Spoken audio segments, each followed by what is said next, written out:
그럼 오늘은 8번째 그 주제로서 도구와 건축이라는 부분을 살펴보도록 하겠습니다. 이와 아울러서 제도와 제도라는 그런 부분도 하나 있는데, 먼저 앞부분에서는, 전반부에서는 도구와 건축이라는 상호 관계성들에 대해서 얘기를 드리도록 하겠습니다. 그리고 이것이 끝나고 나면 다음번에는 두 번째로는 그 제도와 제도. 제도라는 건 우리의 제도권, 어떤 제도, 즉 우리가 만들어놓은 어떤 약속이나 이런 것들을 이제 말하는 것이고요. 그와 더불어서 제도, 여러분들이 그 건축가에서 항상 하는 그 제도들, 여기에 나오는 이 도구를 이용해서 하는 그 작업하는 그런 내용에 대해서 어떻게 우리가 지금 변화되는 시대에 살고 있는지에 대해서 말씀드리도록 하겠습니다.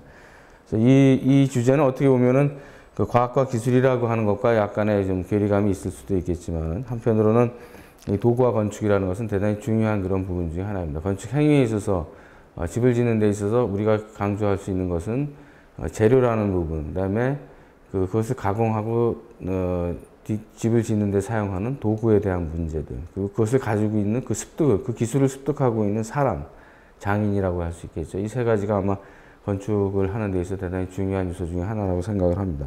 그런 의미에서 오늘은 먼저 도구와 건축이라는 측면을 살펴보도록 하겠습니다. 그래서 도구라고 하는 것은 먼저 우리가 이런 얘기들을 좀 할 수 있을 것 같습니다. 도구라고 하는 것의 어떤 정의를 좀 살펴보게 되면, 요즘은 우리가 인터넷에 보게 되면은 우리말 사전 같은 것이 굉장히 잘 편성이 되어 있습니다. 그렇기 때문에 그걸 통해서 우리가 한번 이 어원들을 좀 찾아보는 것을 생각을 해보면, 도구라는 말과 공부라는 것에 대해서 한번 좀 보도록 하겠습니다.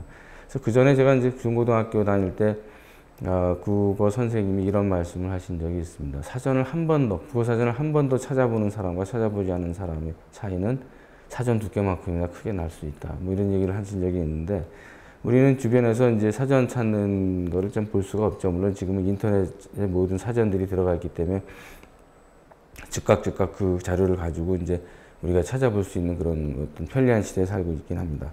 아무튼 여러분들도 어떤 그 어휘를 접했을 때 그 사전을 찾는 습관이 좀 우리한테 필요할 것 같습니다. 왜냐하면은 우리가 너무 무분별하게 그 언어들을 쓰고 있지 않나 이런 생각을 하게 됩니다. 특히 외국의 어떤 언어, 용어라든지 하는 것들을 그 비판 의식이나 어떤 그 재검토의 어떤 그 과정을 거치지 않고 무분별하게 직접적으로 쓰다 보니까 상당히 많은 우리나라에서 쓰는 그 언어들 중에 상당히 많은 부분들은 대부분 그 정의를 정확히 내리고 있지 못한 것들을 볼 수가 있죠. 그래서 저는 항상 이런 그 언어 용어에 대한 것들을 먼저 정의를 좀 우리가 명확히 할 필요가 있겠다, 그런 의미에서 이 도구와 공구에 대한 부분을 한번 살펴보도록 하겠습니다. 그래서 도구라고 하는 것은 지금 여기 나와 있는 바와 마찬가지로 일을 할 때 쓰는 연장의 통칭, 어떤 일이나 목적을 이루기 위한 수단, 또는 수행자가 불도를 닦을 때 쓰는 기구의 통칭을 우리가 쓰는 일반적인 도구하고 달리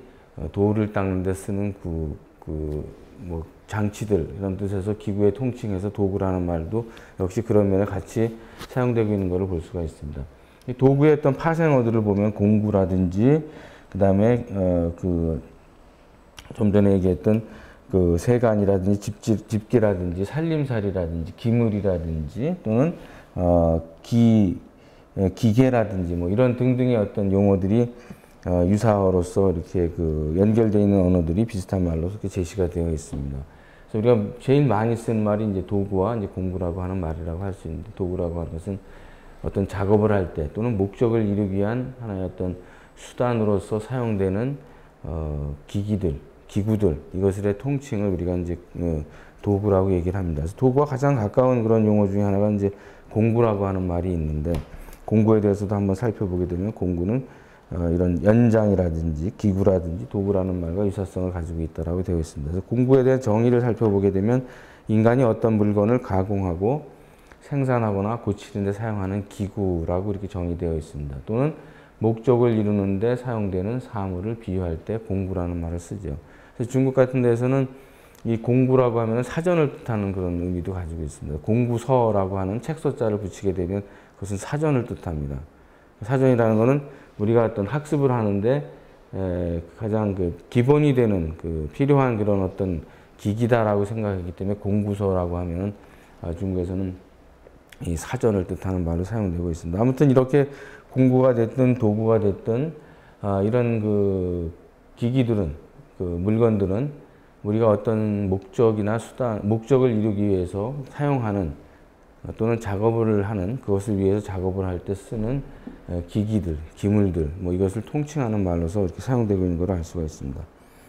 그럼 다음에 이런 그 기기들을 갖다가 이제 얘기할 때 뭐 좀 시대를 확 올라가서 한번 우리가 살펴보게 되면은 이 노반이라고 하는 사람을 우리는 들 수가 있습니다. 노반이라는 사람은 뭐 여러분들은 잘 들어본 사람이 많지 않겠지만 노반은 그 목수의 그 시조가 되는 사람입니다. 그래서 이 노반을 처음에 이렇게 제시한 이유는 노반이 바로 도구, 건축과 관련된 도구들을 처음 발명한 사람이 바로 노반이라는 그런 사람입니다. 그렇기 때문에 이제 노반을 제시를 했는데, 노반이라는 사람은 여기 지금 나와 있는 바와 마찬가지로 춘추시대 말기에 노나라 사람이라서 아마 노라는 말을 쓴 것 같습니다. 산동성 등주라는 곳에서 이제 태어났고, 원래 이름은 공수의지, 공수반 또는 공수자라고 했는데 노나라 사람이기 때문에 노반이라는 말 앞에 노자를 붙여서 쓰여진 것이 아닌가 이렇게 사람들이 얘기를 하고 있습니다. 그리고 반이라는 글자는 뒤에 나오는 그 반이라는 글자하고 서로 이제 의미상으로 같은 글자이기 때문에 후대의 사람들은 이 사람을 지칭해서 노반이라고 부릅니다. 그래서 노반이라는 사람은 공장, 장인들의 좀 전에 얘기한 대로 목수, 대목수의 시조라고 이제 불립니다. 그래서 중국이나 대만이나 이런 데에서는 목수들이 그 집을 지을 때 상냥식이라는 그런 어떤 행위를 하게 되는데, 그럴 때는 꼭 노반의 초상화 같은 거를 가져다 놓고 제사를 드리죠. 제를 올리는 그런 걸 볼 수가 있습니다. 그렇지 않으면 이제 노반을 모시는 사당을 만들어 놓고 목수들이 거기를 찾아가서 그 제례를 하고 의의를 표하고 예의를 표하는 뭐 이런 일들이 중국이나 대만 같은 데서는 굉장히 많이 찾아볼 수가 있습니다. 물론 우리나라에서는 노반을 모신 사당이 있다는 얘기는 제가 들어보지는 못했는데, 중국이나 대만 같은 데는 노반을 모시는 그런 것들이 굉장히 많이 있습니다. 그리고 그래서 이제 이 사람을 우리는 이제 중국 최초로 이름이 밝혀진 과학자이고, 지금 나온 대로 토목 기술자이고, 또 공장의 어떤 시조다 이렇게 얘기를 하고 있습니다. 그래서 이 사람이 만든 도구를 갖다 이제 살펴보게 되면 성곽을 공격하는 운제, 해전에서 이용되는 구강이라는 거, 그 다음에 정찰 도구인 목자, 이건 뒤에 사진을 한번 보여드리도록 하겠습니다. 나무를 자르는 거자. 그래서 운제라고 하는 것은 사다리를 뜻하는 거죠. 사다리를 뜻하는 거고, 해전에 있는 구강이라는 거는 배와 배가 이제 멀리 좀 떨어져 있을 때 저쪽 배를 우리 쪽 배로 끌어당기기 위해서 쓰는 갈고리 같은 그런 도구입니다. 그 다음에 목작이라고 하는 것은 나무로 만든 연입니다. 그래서 어떤 정찰을 할 때 썼던 이런 도구도 만들었고, 거자라고 하는 것은 톱이죠.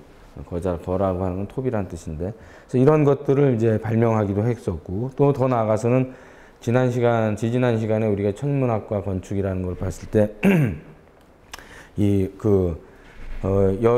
여화복기도 같은 데 나오는 기역자로 된 자가 있었습니다. 이 곡척이라고 하는 자, 이것도 이 사람이 발명한 거로 알려져 있고요. 그 다음에 한옥이나 이런 걸 지을 때, 목조 건축을 지을 때, 재단하기 전에 이제 어떻게 재단할 것인가를 이제 크기 같은 거를 이제 길이 같은 거를 정할 때 먹줄을 튕기게 되죠. 먹줄을 튕기게 되는데, 그 먹줄을 튕길 때 쓰는 먹이 담겨 있는 먹줄과 먹물이 담겨 있는 그 통, 그것을 우리는 묵두, 한자로는 묵두라고 부르지만은 우리말로는 먹통이라고 그러죠. 먹통.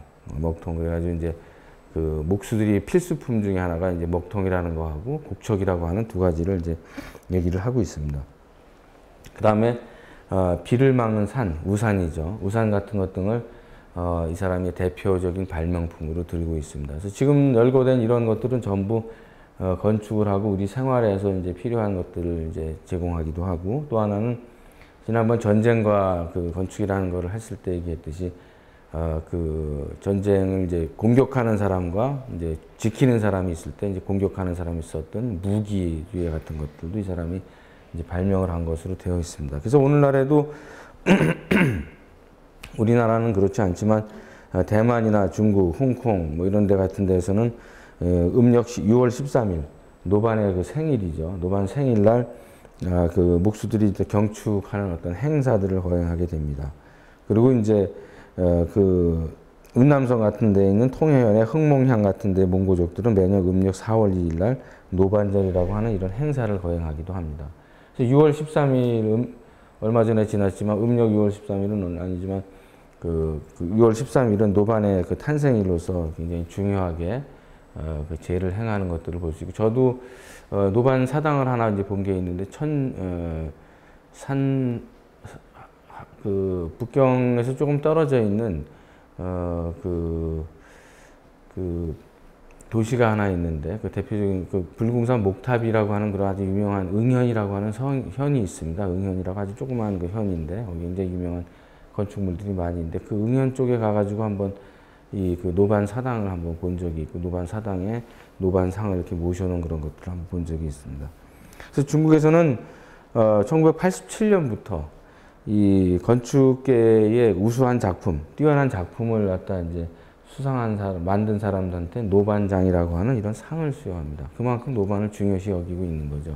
우리나라에서는 이제 뭐 그 우수 작품 같은 거를 이제 만들어서 실제 지어진 건물들 보면은 심사를 해가지고 상을 주죠. 그래서 뭐 올해의 건축상 뭐 이런 것들을 주는 거와 마찬가지로 중국에서는 1987년서부터 노반장이라고 하는 이런 그 아주 그 명예로운 그런 그 상을 수상하는 시상식 하는 것들이 건축계에 있습니다. 이처럼 노반은 후대에도 오늘날에도 굉장히 존중을 받고 많은 사람들이 기념을 하는 그런 어떤 일종의 신격화되어 있는 사람이 되어버렸죠. 그래서 이 노반의 말이 들어간 것 중에 하나가 이제 건축을 하는 그 지침이 나와 있는 그 책이 하나 있는데, 그 노반경이라고 하는 책이 있습니다. 또는 노반정식이라는 그런 책도 있고, 그래서 중국의 강남 지방, 주로 이제 상해, 소주, 항주 뭐 일대에서 이제 목수들이 그 집 짓는 방법을 구전으로 내려온 것들을 기록해놓은 그 노반경이라고 하는 책이 있습니다. 그래서 노반경에는 풍수적인 얘기들도 들어가 있고, 집 짓는 기본적인 어떤 방식이나 나무를 가공하는 방법, 뭐 이런 등등이 간략하게 적혀진 그런 그 영조 집을 짓는 것에 관계된 그런 그 책자도 지금 나와 있는 상태입니다. 그럼 실제로 이런 것들을 한번 우리가 살펴보도록 하겠습니다. 이게 바로 이제 노반, 공수자 노반의 그 모습입니다. 그래서 왼쪽에 있는 거는 그 타이베이에 가면 타이베이에 세계 종교박물관이라고 있습니다. 그래서 세계 종교박물관에서 소장하고 있는 노반 선사의 그 청나라 때 판화입니다. 그래서 판화로 만들어서 이렇게 배포를 할 정도였으니까, 우리 이제 민간에서 이제 민화라고 해가지고 조선시대 후기가 되면은 이제 종로나 이런 데서 해가 바뀌고 그러면 이제 그 집 앞에다, 대문에다 또는 집 안에다가 붙이는 세화라고 하는 그런 그림들을 이제 팔았는데, 그와 마찬가지로 노반도 저렇게 이제 판화로 제작을 해가지고 사람들한테 이렇게 이제 그 배포를 하고, 또 붙여놓고, 여기다 붙여놓고 건축물이 뭐 잘 되기를 바라는 어떤 이런 그 희구하는, 그 복을 희구하는 이런 행위들이 중국에서는 왕왕 있습니다. 그래서 저 왼쪽에 있는 저 판화로 되어 있는 저 그림은 몇 해 전에 수원 화성박물관에서 한중일 대목수전시를 할 때 저걸 빌려다가 전시를 한 번 한 적이 있습니다. 그래서 그쪽 세계 종교박물관의 허락을 받아서 저 그 판화를 한번 가져다가 우리나라에 공개를 한 적이 있죠. 오른쪽에 있는 것은 여러분이 뭐 보다시피 노반 사당의 모습입니다. 노반 사당의 모습인데, 저 안에 노반의 모습을 부처님처럼 이렇게 모셔놓고 제사를 지내는 이런 일들이 중국에서는 있습니다. 그래서 이 사람이 이제 만든 도구들을 보면은 시계 방향으로 맨 위에서부터 보면은 맨 위에 있는 게 그 한자로 쓰여있지만 운제라고 되어 있습니다. 사다리죠. 성곽에 올라타기 위해서 만든 도구입니다. 이런 것도 뭐 지금 보면 아무것도 아니고 간단한 것처럼 보이지만, 사람이 어떤 아이디어를 내서 처음 저런 것을 이제 만들었다고 생각하면 대단한 그 능력의 소유자다, 이런 거를 알 수가 있습니다. 두 번째 있는 것, 오른쪽 상단에 있는 그 좌측 우측편에 있는 그 그림이 바로 구강이라고 하는 겁니다. 갈코리죠, 갈코리. 저쪽 편 또는 저 갈코리는 성벽에 올라탈 때도 이제 그 쓰기도 하죠. 저렇게 사다리를 이용하기도 하고, 아니면 이제 갈코리 같은 걸 던져가지고 성벽에 그 여장이나 이런 데 걸어놓고 사람들이 이제 올라가는 뭐 이런 어떤 도구이기도 합니다. 둘 다 이제 전쟁과 관련이 돼 있는 그런 그 도구들이죠. 밑에 있는 거를 보면은 밑에 하단에 왼쪽에 있는 게 이제 목작이라고 하는 그 연입니다. 연. 원래 연이라고 우리가 그 날리는 연이라고 하는 거는 항상 우리가 지금 놀이로 지금 그 연을 갖다 연을 즐기고 있지만 연놀이라고 이렇게 얘기를 하고 있지만 원래 연은 전쟁 도구 중에 하나였습니다. 그래서 적을 정찰하고 거기에 실어서 뭘 이제 보내고 할 때 이제 쓰는 그런 것들이죠. 그래서 저희 보이는 것이 이제 그 연 새 모양으로 만든 그 연이 있습니다. 그다음에 오른쪽 하단에 보면은 거자라고 그래서 이제 톱이죠. 보통 탄개톱이라고 하는 그런 톱인데 이런 도구들을 노반이라는 사람이 이제 발명을 한 거를 볼 수가 있습니다. 그럼 한번 이런 거를 한번 봅시다. 여기 보면은 그 일종의 이제 그 말령연간의 판화입니다. 그리고 왼쪽에 있는 것은 말령연간의 그 왼쪽 상단에 있는 거죠. 그래서 판화의 그 모습이고요. 산에서 벌채하는 그런 장면입니다. 오른쪽에 있는 그 큰 그림은 흠정 서경도설이라고 하는 곳에 나오는 나무를 벌채하는 그 모습을 그린 그런 그 장면의 그림입니다. 그래서 이 그림을 보게 되면은 그림에 그 벌채하는 사람들이 가지고 있는 그 도구들을 볼 수가 있죠. 그래서 오늘날은 이제 나무를 벤다는 거는 물론 지금 동남아시아나 이런 데 가면은 좋은 나무들을 이제 구하기 위해서 밀림 속에 들어가 가지고 굉장히 고생을 해서 이제 그 나무를 끌고 오는 것들을 볼 수가 있죠. 그래서 뭐 그 나무 하나 때문에 길을 새로 만들고 원시림들을 이제 훼손시켜 가면서 하는 그런 장면들 아마 여러분들이 뉴스라든지 아니면 다큐멘터리 프로 같은 데서 많이 봤을 거라고 생각을 합니다. 마찬가지로 옛날에도 산에서 나무를 베어 가지고 자기가 집을 짓는 곳까지 가져온다고 하는 것은 대단히 어려운 일 중에 하나였습니다. 그래서 그 어려운 일 중에 이제 뭐 하나라고 얘기를 드릴 수 있는 것은 그 심산유곡에 들어가서 그 나무를 벌채할 때 들어갈 때도 힘들지만 길이 없으니까 좋은 나무들은 또 깊숙이 숨어 있죠. 왜냐하면 사람들이 접근하기 쉬운 곳에 있던 좋은 나무들은 미리 벌채를 다 해서 썼기 때문에 갈수록 시간이 가면 갈수록 좋은 나무들은 산속 깊은 곳에 이제 자리를 잡고 있기 마련입니다. 그래서 그걸 가지러 가는 과정도 복잡하고 설사 그걸 발견했다 하더라도 산 밑에까지 이제 끌고 내려오는 것들이 보통 일이 아닌 거죠. 그래서 옛날 말에 1000명이 그 산에 들어가서 나무를 벌채하러 들어가면 살아남은 사람은 500명밖에 안 됐다. 뭐 이런 말이 있을 정도로 이 산에서 나무를 벌채하는 것은 대단히 어려운 그런 일 중에 하나였습니다. 어쨌든 벌채하는 사람들이 들고 있는 아주 도구들을 보면 대표적인 어떤 그 목공 도구들이 있죠. 나무를 자르는 톱이라고 하는 그런 부재가 있고 여기 보면은 나무가 잘라진 나무들을 다듬는 치목을 하는 그런 모습을 보는데 여기 사람이 들고 있는 것이 자귀라고 하는 것입니다. 자귀, 깍귀라고도 옛날에는 불렀죠. 우리말로 자귀, 깍귀 뭐 이렇게 부르는데 나무를 목재를 거칠게 이제 1차 가공할 때, 1차로 다듬을 때 쓰는 아주 중요한 도구 중에 하나가 이 깍귀라고 자귀라고 하는 그런 그 도구입니다. 여기 보면은 톱질하기 위해서 이제 두 사람이 톱을 잡고 뒤에서 두 사람이 더 보태가지고 끈을 매가지고 이제 같이 이제 톱질을 하는 이런 모습을 볼 수가 있습니다.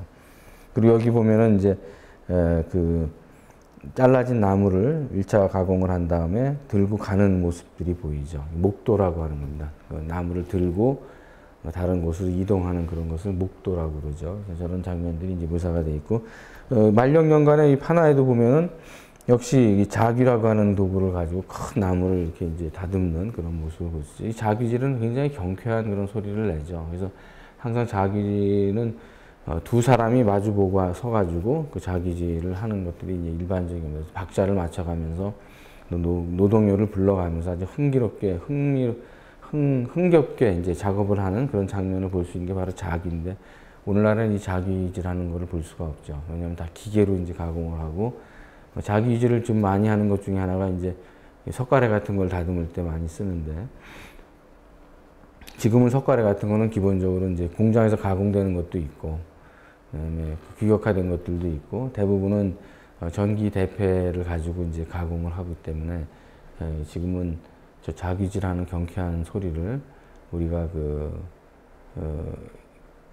집 짓는 현장에서는 이제 들을 수가 없는 그런 상황이죠. 좀 안타까운 어떤 우리가 새로운 소리도 있지만 잊혀져 가는 소리도 참 많은 것 같습니다. 새로운 소리 하면은 뭐 근대 이후에 우리가 근대를 알리는 소리 하면은 뭐 기차 소리라든지 뭐 교회 종소리라든지 뭐 자동차의 클락션 소리 이런 얘기를 하지만 또는 우리가 이제 반대로 오늘날 이렇게 보면은 사회가 점점 첨단화되고 과학화되는 어떤 시대가 됐다는 것을 알려주는 것 중에 하나, 들리지 않는 소리들이 있는 거죠. 옛날엔 자주 들었던 건데 들리지 않는 소리. 그 중에 하나가 바로 자귀질하는 소리가 아닌가. 또 다듬이 방망이 두드리는 소리, 뭐 이런 것들도 오늘날 우리가 현대화가 되면서 점점 들리지 않는, 사라져가는 소리들 중에 하나라고 얘기를 할 수가 있습니다.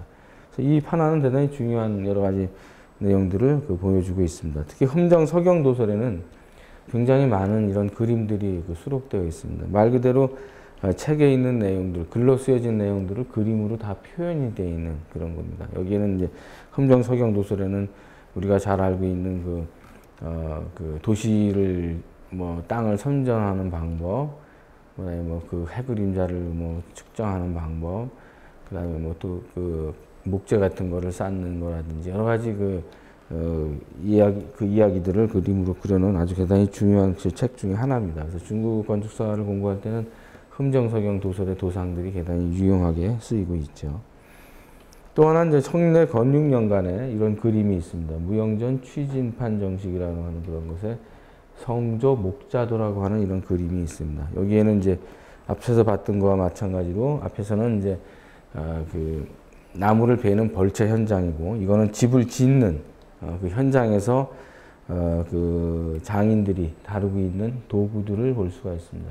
그래서 앞에서 나오지 않았던 이제 대패라고 하는 것들이 있고, 여기 이제 탑이란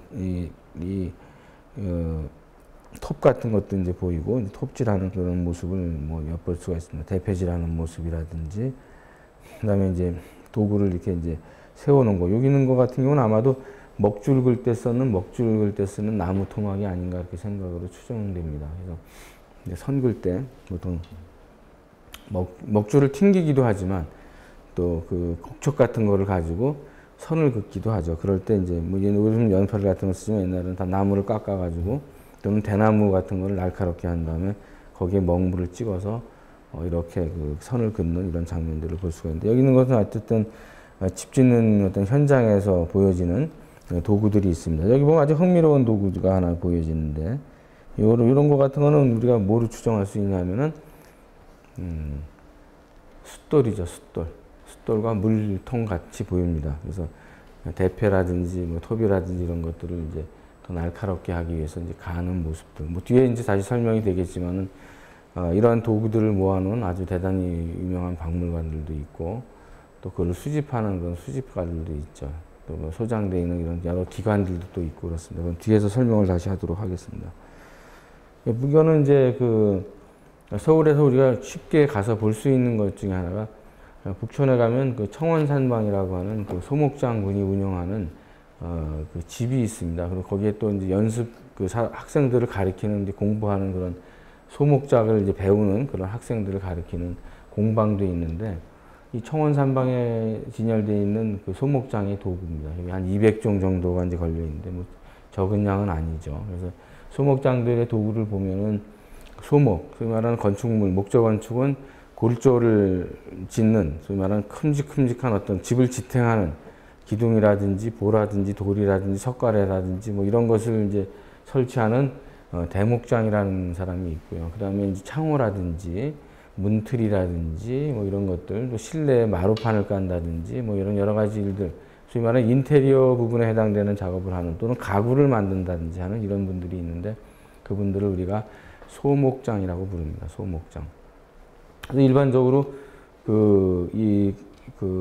소목장들은 도구가 굉장히 섬세하겠죠. 당연히 대목수에 비해서는 굉장히 섬세한 도구들을 많이 가지고 있습니다. 예를 들면 이런 데 홈을 판다든지, 어떤 몰딩 같은 거를 준다든지, 어떤 면을 갖다 이제 여러 가지 형태로 만든다든지 할 때는 전부 소목장들이 이제 하게 되는데, 소목장들이 그거에 맞는 다 대패들을 가지고 있죠. 그래서 홈 파는 홈 대패도 있고, 여러 가지 이제 대패 도구들도 많고, 그 다음에 이제 구멍 같은 거를 이제 뚫기 위한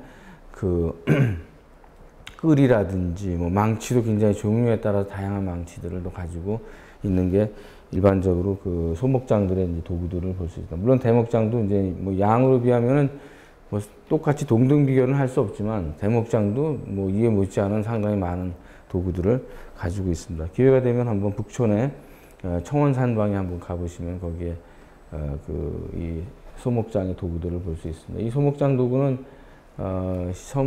청원산방을 운영하고 계신 그 심용식 선생님이라고 소목장 서울시 문화재로 지정되신 인간문화재로 지정되신 분인데 그분이 이제 스승한테 받은 것도 있고 본인이 또 이제 쓰던 것도 있고 그래서 같이 전시를 이렇게 해놨습니다. 또 가보면 직접 작업을 좀 해볼 수도 있는 시연도 좀 해볼 수 있는 체험할 수 있는 그런 공간도 있고 또 그 옆에 가면은 좀 전에 얘기 드렸던 대로 이 청원산방에서 심영희 선생님이 직접 이제 학생들을 모집해서 이 소목작 하는 작업하는 그런 거 가구를 만든다든지 이런 것들을 가르치는 그 학교가 있습니다. 소목장 학교가 있죠. 그래서 훈련 코스가 있고 가격은 좀 비싸지만 하여튼 좋은 기술을 배울 수 있는 그런 장소라고 생각을 합니다. 뭐 몇 가지 도구를 좀 한번 살펴보도록 하겠습니다. 그래서 이 도구가 이제 기계화되는, 이건 다 이제 사람의 손과 사람의 힘을 빌려야 되는 그런 어떤 인력에 관련된 그런 것들인데, 점차 이제 이런 것들이 도태되는 과정에서 등장하는 그런 것들, 이제 기계 또는 전동식, 뭐 이런 전기를 이용해서 그 부재를 가공하는 이런 것으로 점차 옮겨가고 있는 것을 볼 수가 있습니다. 끌이라고 하는 것은 여기 지금 나와 있는 대로 나무에 구멍을 파는 그 도구입니다.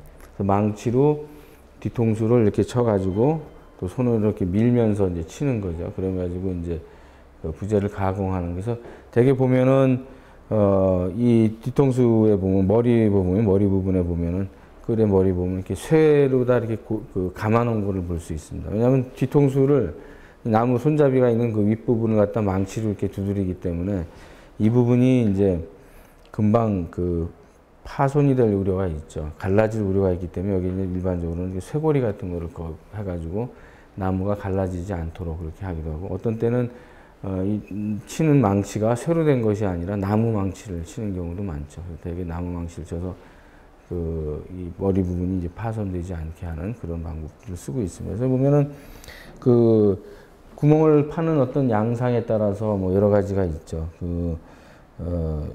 둥근 것도 있고 뭐 이렇게 뭐 여러 가지 형태들을 가지고 있는 것을 알 수가 있습니다. 그래서 어떤 형태의 홈을 파낼 것이냐 그거에 따라서 선택하게 되고, 깊이를 또 얼마만큼 파낼 것이냐에 따라서 서로 다른 도구를 씁니다. 그래서 과거에는 이 대목수들이 대부분 물론 도구라고 하는 거를 이제 굉장히 중요하게, 목숨보다 더 중요하게 생각을 하죠, 이 사람들은. 그런데 상당히 많은 부분들의 도구들은 스스로 만들어 쓰는 경우들이 많습니다. 그 현장에서 자기들이 필요한 거를 만들어 쓰는 경우들이 있고, 또는 이제 경우에 따라서는 스승으로부터 이제 전수받은 거죠. 그래서 우리가 사찰에서 노스님한테 이제 밑에 상좌가 이제 물려받을 때 바루를 이렇게 이제 전수해 주죠. 그다음에 스님들의 옷과 바루를 이제 전수받으면은 법통을 잇는, 적통을 잇는 뭐 이런 것으로 상징하듯이, 이 목수들 세계에서도 되게 보면 도구를 이제 전달해 주죠. 그 중에 대표적인 도구가 목통이라고 하는 도구를 이제 전수를 해주면은 목통을 받은 사람이 바로 스승의 어떤 대를 이어간다라는 것을 이제 암묵적으로 얘기하는 것을 볼 수가 있습니다. 반면에 학교 같은 데서는 스승과 제자 사이에서는 이제 논문이라고 하는 그런 것으로 이제 맺어지기도 하고, 또 저희가 건축 역사를 공부하는 사람들은 공동으로 같이 논문을 쓰고 같은 분야를 이제 전공하면서 자연스럽게 스승이 가진 책이라고 하는 것들을 이제 후학한테 전수해주는 것을 볼 수 있습니다. 그래서 저도 물론 여러분이 아시다시피 뭐 우리 연구실에 한중일 건축사에 관한 책은 아마 어떻게 보면 뭐 감히 국내 최고라고까지는 얘기할 수 없지만, 남한테 부럽지 않고 남한테 빌리러 가지 않을 정도로 저희도 이제 책을 가지고 있는데, 저 개인적으로는 뭐 학교를 언제 떠날지 모르지만 떠나게 되면은 한 권도 가져가지 않고 다 주고 가겠다, 그런 생각을 가지고 있습니다. 물론 모을 때 돈도 많이 들고 시간도 많이 걸렸고 여러 가지 에피소드도 많이 담겨 있지만, 어쨌든 이 분야에서 이제 어떤 수준에서 이제 마무리를 해야 될 때가 된다면 과감하게 그거를 다 후학들한테 주고 가는 게 맞겠다.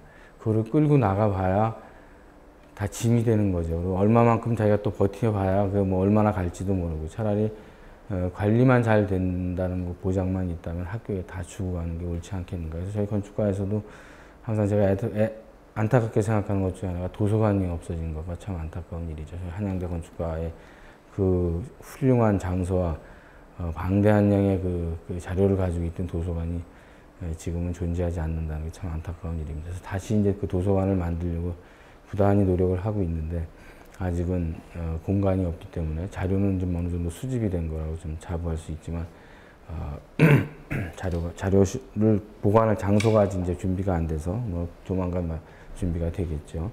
어쨌든 이런 그 도구들의 어떤 그 관리, 개발, 그다음에 뭐 그걸 이제 전수해주는 이런 과정들은 과거의 어떤 지금하고 좀 달리 이 도구와 사람과 그다음에 재료라고 하는 이 삼박자가 항상 이제 일치화가 됐기 때문에 더더군다나 중요했던 것이 아닌가 이런 생각을 합니다. 그래서 뭐 간단한 도구로서 이런 이제 끌이라고 하는 그런 것들이 이제 얘기를 할 수가 있을 것 같고요.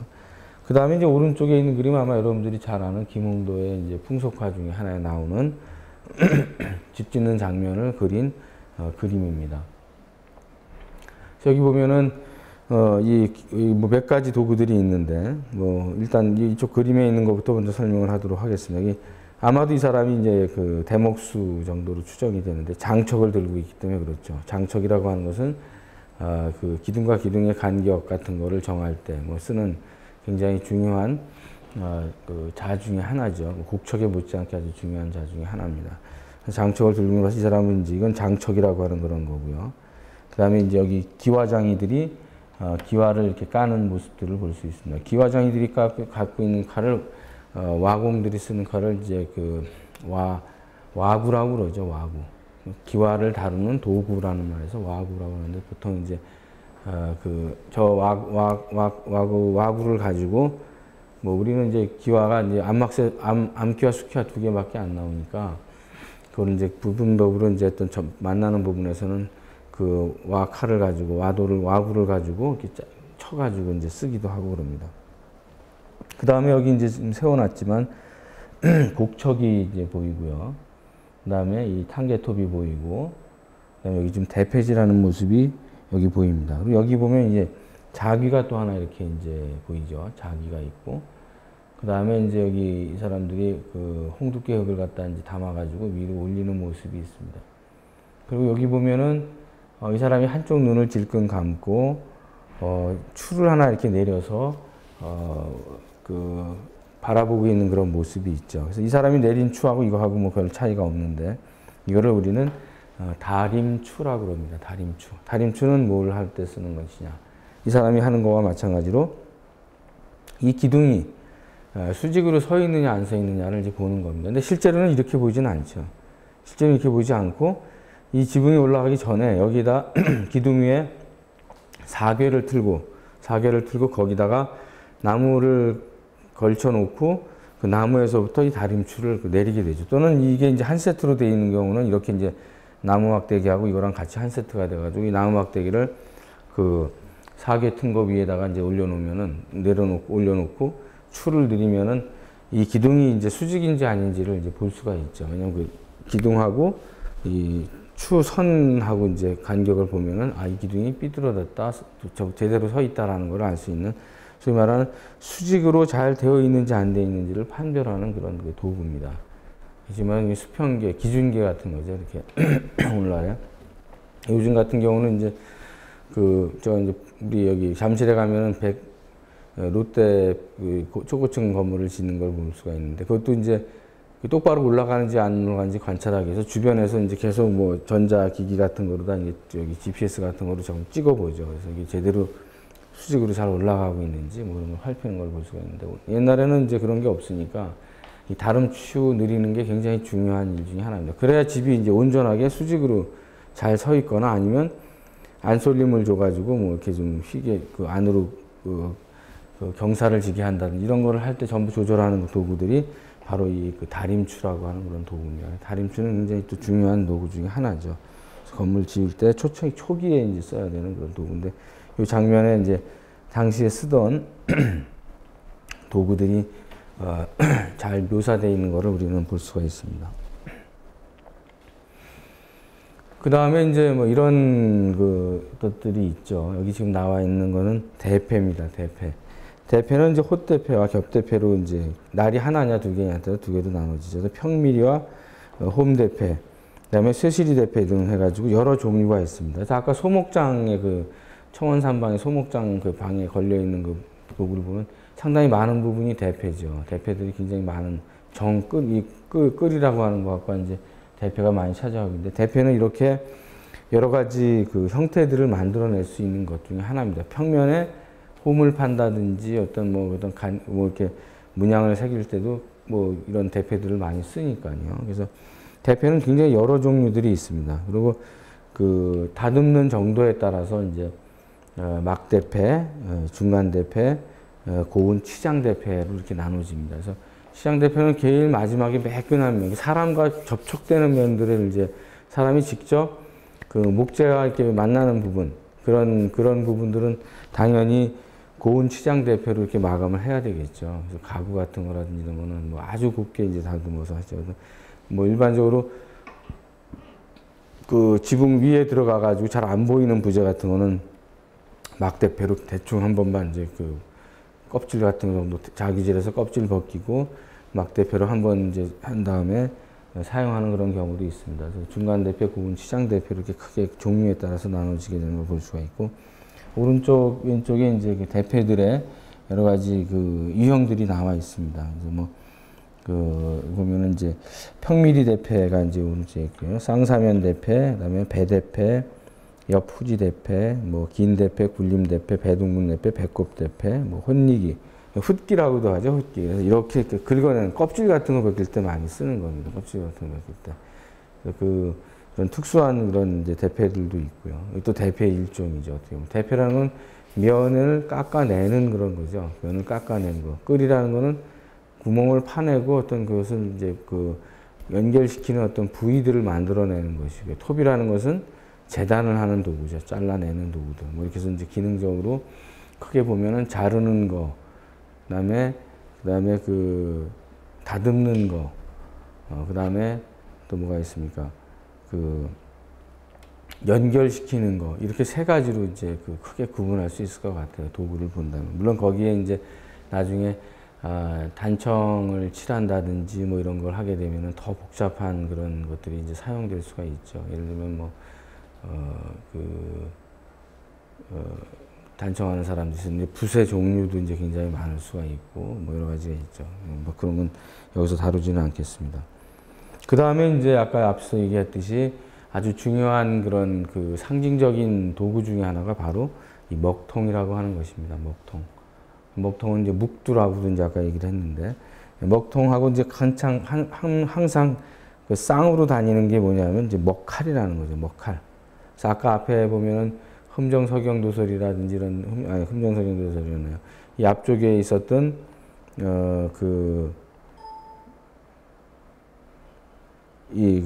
무영전 취진판 정식에 나오는 성조 목자도에 있는 요게 아마 먹칼이라는 생각이 듭니다. 먹칼이라고 생각이 드는데, 먹칼은 지금 얘기한 대로 이렇게 이제 선을 긋는 거죠. 어떤 점을 갖다 찍거나 뭐 이런 거 할 때 쓰는 아주 중요한 도구 중에 하나입니다.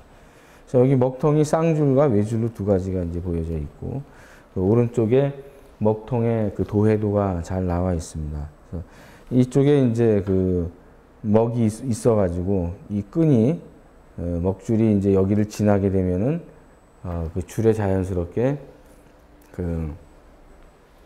먹물이 묻겠죠. 그래서 그거를 이제 어느 곳에 놓고 끝에를 어디다 놓고 여기 보면은 맨 끝에 먹줄 꼭지가 이렇게 있는데 이 꼭지를 갖다 어디다 이제 정해 놓으면은 이쪽에서 쭉 당겨 가지고 한번 튕기게 되면 이제 줄이 하나 직선으로 쫙 생기죠. 그것도 해보니까는 쉬운 일이 아니더라고요. 제가 일본 다케나카 도구관에 가는데 가면은 그거를 체험할 수 있게 이제 만들어 놓은 게 있는데 그게 쉽지 않죠. 저희 연구실에서도 몇 년 전에 졸업을 하고 지금 신흥수 대목수님 밑에서 이제 일하는 목수 수업을 받는 그런 졸업생이 하나 있습니다. 정문식군이라고 있는데 그 친구 졸업할 때 제가 그 친구는 원래 이제 목수를 하고 싶어 했으니까 그 길로 가기를 원했고 졸업하자마자 이제 그 길로 가게 됐는데 그래서 졸업할 때 제가 이 먹통을 장안평에서 하나 사줬습니다. 근데 생각보다 비싸더라고요. 변변치 않게 생긴 건데도 뭐 10만 원 이상 하는 그런 효과를 하는 걸 볼 수 있는데 먹통에는 되게 이제 그걸 만든 사람의 어떤 그 솜씨가 담겨져 있죠. 그래서 먹통은 되게 만들어 쓰는 경우들이 많습니다. 그리고 만들어서 다시 이제 제자한테 물려주는 것이 이제 아까 얘기 드린 대로 정통성을 이어가는 어떤 과정의 하나로서 상징으로서 그걸 쓰는 걸 볼 수 있습니다. 그래서 먹통은 목수만 대목수만 쓰는 게 아니라 소목수만 쓰는 게 아니라 석공도 쓰죠. 석재에도 보면은 먹줄 튕기는 그 흔적들이 보입니다. 재료를 가공하기 위해서 선을 긋는데 사용하는 것입니다. 그래서 먹물통과 먹줄 감개를 장치해서 먹줄치기, 먹매김을 할 때 이제 사용되는 그런 도구를 지칭하는 겁니다. 여기 끝에 나와 있는 대로 여러 가지 모양으로 만들어서 장식을 한다 그랬습니다. 그래서 한중일의 먹통도 보면은 각기 다른 취향들이 있죠. 물론 중국 거는 좀 더 이제 세련된 뭐 어떤 그런 정교한 그런 것이 보인다면 한국은 좀 투박한 어떤 그런 형태들이 보여지는데 뭐 실제 보면 이런 모습들이죠. 이거 우리나라의 그 먹통의 그 다양함을 보여주고 있습니다. 그래서 그 우리나라에도 도구박물관이 이제 한 군데 있는데 잠시 뒤에 다시 소개를 하겠지만 아직까지 변변한 도구박물관이 사실은 제대로 갖추어져 있지 않죠. 건축박물관도 물론 없지만 여기 보면은 이 그림에 이 먹줄을 튕기는 모습이 이렇게 보여지고 있습니다.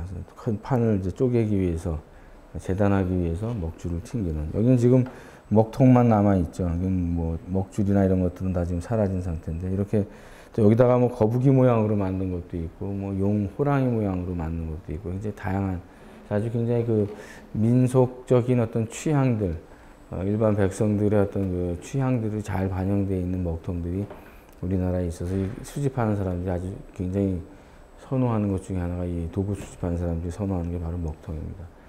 근데 실제로 이제 이 한 장인의 도구 중에 굉장히 중요한 그 포인트를 얘기를 하면은 장인이 보통 그 도구가 이렇게 있으면 도구 함을 하나 이제 만들어서 그 안에 담아가지고 다니는데 이게 제대로 된 세트로 남아있는 경우들이 많지가 않아요, 우리나라에. 그리고 그게 누가 쓰던 건지가 이렇게 좀 밝혀진 것들이 있으면 훨씬 더 우리가 이제 어떤 그 도구의 변천이라든지 그분이 집 짓는 것과 같이 결부지어서 연구할 것들이 많이 있는데 그런 그 자료들, 실물들이 우리나라에는 별로 없습니다. 그래서 요즘도 이렇게 박물관에 나서 이제 이런 도구들, 건축 도구들을 산다고 공고를 내면은 그 업자들이 이제 여기저기서 막 수집을 해가지고 이 통에다가 이제 집어넣어가지고 조합을 시키죠, 자기들이. 그러다 보니까는 이게 도대체 이 사람 한 사람 건지 뭐 다른 사람 거 섞인 건지 이런 걸 판단하는 게 굉장히 어려운 일 중에 하나라고 할 수 있습니다. 그래서 우리나라는 민속박물관에 건축 도구들이 제법 가지고 있고요. 또 개인적으로 이제 도구를 많이 수집한 분 중에 하나는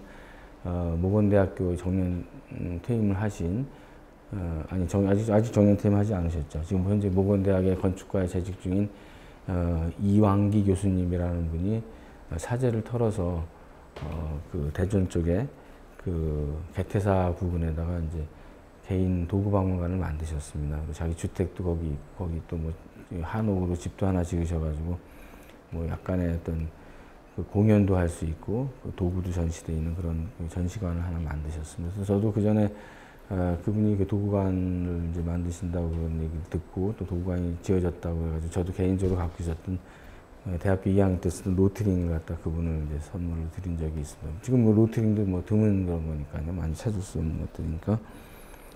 그 다음에 이제 또 하나가 그 누누이 나왔던 여화복기도에도 나왔던 곡척이라고 하는 그런 자입니다. 곡척이라고 하는 자. 여기 보면은 곡척을 가지고 여러 가지 도형을 만드는 방법이 보여지고 있죠. 이건 원도 그린단 말이에요. 이거는 꺾어지기 자지만 직선으로 직각으로 꺾어진 자지만 원도 만들 수가 있고 그 다음에 90도 각도를 잴 수도 있고 뭐 여러 가지 그 기능을 갖고 있습니다. 그래서 직각으로 구분 자이기 때문에 이제 곡척이라고 그러는 말을 쓰고요. 고대 신화에서 지난번에 봤던 복희라고 하는 사람이 손에 쥐고 있던 것입니다. 우주 창조할 때 어떤 그 혼돈에서 질서의 세계로 이제 가는 그런 과정에서 들고 있었던 그런 것입니다. 직각을 재고 양변에 눈금을 써서 구배, 기울기 같은 것도 이제 평가를 할 수 있는 그런 거죠. 그래서 그 곡척이라고 하는 것, 그것을 이제 쓰는 방법을 규거술이라고 이렇게 부릅니다. 규거술. 목수의 규거술은 바로 이제 곡척에 의한 입체 기하의 도식 해법으로 곡척이라고 이제 부르고 있는데, 규거술은 바로 이제 곡척을 가지고 운영하는 그런 그 기술, 그거를 지칭하는 그런 말입니다. 정확치는 않지만 자료를 이렇게 뒤져보니까 한국에서는, 이제 우리나라에서는 삼국시대부터 이미 그 곡척이 사용됐다라는 그런 추정하는 그런 내용을 본 적이 있습니다. 여화복기도 같은 경우는 뭐 이미 굉장히 오래된 그런 역사를 가지고 있는 거죠. 그래서 아마 이 곡척이라고 하는 도구는, 컴파스라고 하는 도구는 아주 우리가 조형 활동을 하는 그 초창기부터 이미 탄생이 되었을 거다라는 사실들을 우리는 엿볼 수가 있습니다. 그 다음에 이제 아까 그 김홍도 그림에 있었던 그 장척이라고 하는 그런 겁니다. 장척은 이제 단청할 때 단청 화사들이 이제 사용하는 것과 목수들이 집 지으면서 사용하는 것으로 이제 구분이 됩니다. 목수들이 사용한 거는 굉장히 이제 크죠. 그래서 집의 주칸, 기둥과 기둥 사이의 간격 같은 거를 이제 결정하고 그럴 때 사용하는 거고. 그럼 단청하는 단청 화사들이 사용을 왜 이 곡척이라고, 아니 이 장척이라고 하는 걸 왜 쓸까요? 장척이라고 하는 거. 장척이라는 것이 이제 저렇게 길진 않지만 좀 긴 막대기 같은 거를 단청하는 사람이 들고 다니는데, 그거는 단청할 때 그 나무를 수평으로 한 다음에 거기 양쪽에다가 단청할 때 쓰는 안료통을 걸죠. 그래서 그걸 걸어놓고 거기서 이제 안료들을 이렇게 찍어서 쓰기 때문에 단청 화사들도 뭐 장척과 같은 기능을 하진 않지만 장척과 형태가 유사한 그런 그 막대기를 이제 사용하는 걸 볼 수 있습니다. 그래서 장척은 뭐 당연히 그 집을 지을 때 제일 중심이 되는 그 장인, 대목수라는 사람이 가지고 있는 그런 도구다라고 얘기를 할 수 있습니다. 그 외에 이제 또 하나 중요한 것이 바로 톱입니다. 톱. 톱이라고 하는 것은 이렇게 나무를 크기를 자르고 하는 그런, 재단하는 그런 도구죠. 그래서 오른쪽에 보면 저 위에 있는 거는 재현을 한 거고, 밑에 있는 거는 실제 우리 구한말 시대 때 나무 다듬는 모습입니다. 굉장히 힘든 노동 중에 하나죠. 톱질 한다는 거. 지금 이제 전기 톱을 많이 쓰는데, 톱도 역시 전기 톱을 많이 쓰죠. 그래서 여기 오른쪽 위에 보면은 그 탄개톱을 갖다가 이렇게 설명해 놓은 그림이 있습니다. 탄개톱에. 저게 바로 탄개톱의 모습이죠. 그래서 탄개끈, 탄개줄, 탄개목, 그다음에 톱니 뭐 이런 것들이 붙어 있죠. 그래서 뭐 톱자루가 있고, 자루는 손잡이에 해당되는 그런 부분입니다. 그 톱발이라는 것, 동발이라는 것도 있고, 그 톱냥, 톱니, 뭐 이렇게 톱냥은 그 윗부분을 하고 톱니는 그 밑에 부분을 가리키는 것이에요. 톱에도 여러 가지 용어들이 있고, 여기 보면 아주 흥미로운 톱들이 이렇게 보이죠. 몇 가지가 보이는데, 인걸톱이라든지 이런 거. 이건 붕어톱이라고도 그러죠. 붕어톱이라도 굉장히 혼자서, 이 톱의 이 면이 굉장히 큰 거로 봐서는 큰 나무를 자를 때 쓰는 거죠. 큰 나무를 자를 때. 단면이, 지름이 직경이 큰 나무를 이제 재단할 때 저런 인걸톱 같은 거를 사용을 합니다. 그래서 여기 보면 톱들은 뭐 또 이거 말고도 굉장히 다양한 톱들이 많죠. 그래서 두 사람이 이제 보통 하는 것이죠. 탄개톱. 양쪽에서 이제 우리가 흥부전에 나오는 박을 탈 때 이제 쓰던 그런 톱을 저렇게 이제 표현을 하고 있습니다. 저렇게 부르고 있죠. 그래서 좁고 긴 쇠판에 일정한 간격으로 날을 세워서 톱틀을 끼워가지고 혼자 또는 둘이서 앞뒤로 문질러 가지고 나무나 돌을 자르는. 역시 톱도 나무만 자르는 건 아니죠. 돌을 자르는 톱도 있습니다. 그래서 그런 도구들을 용도에 따라서 석공용과 목공용으로 나누어지고, 그 크기에 따라서 대톱, 중톱, 소톱으로 이렇게 나눕니다. 소톱은 물론 작은 나무 토막을 이제 자르는 그런 것들, 대톱은 아까 얘기한 대로 단면적이 긴, 큰 그런 것들을 주로 가공할 때 쓰는 도구다라고 이렇게 얘기를 할 수 있을 것 같습니다. 그리고 이제 아까 나왔던 것 중에 자귀라는 게 있습니다. 자귀도 굉장히 일찍 발명이 된 목공 도구 중에 하나다라고 얘기를 합니다. 자귀는 저렇게 이제 초벌 다듬 같은 거를 할 때 주로 많이 쓰죠.